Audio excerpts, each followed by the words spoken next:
In this video we'll be looking at perpendicular lines. Perpendicular lines occur when two lines cross at right angles.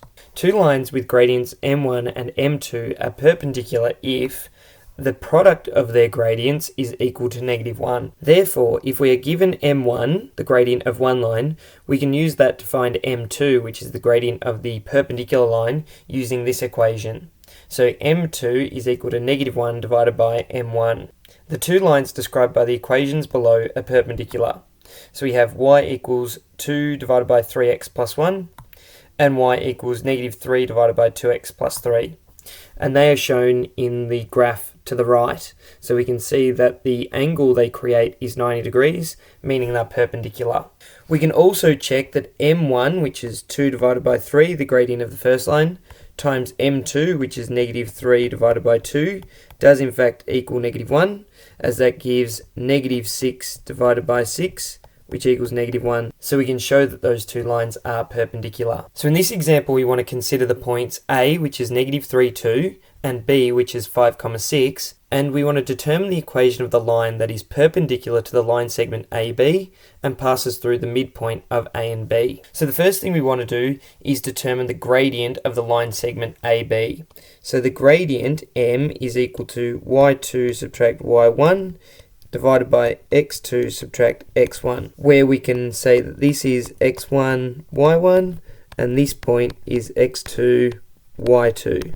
So if we substitute in what we know that y2 is 6, subtract y1, which is 2, divided by x2, which is 5, subtract -3, which is x1. And if we simplify that, we have 6 subtract 2 is 4, and 5 subtract -3. The two negatives make a positive, so that is equal to 8. So the gradient of that line segment is 1 divided by 2. So we could call that M1, the gradient of the first line.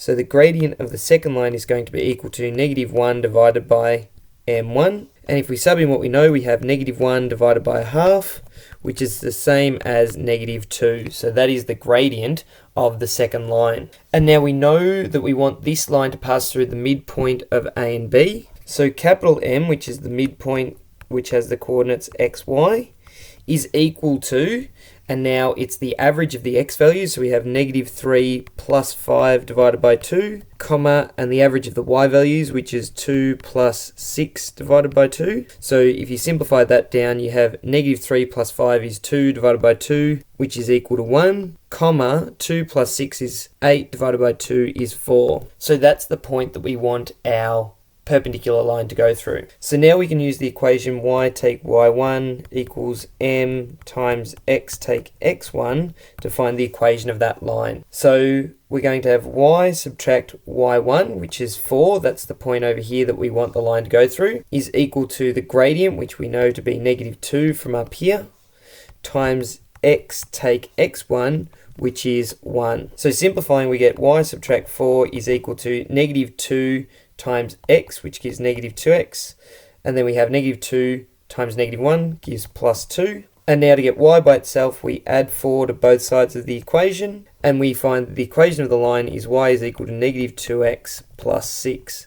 So that there is the equation of the line that goes through the midpoint of A and B and is perpendicular to the line segment AB. So here we've generated the graph.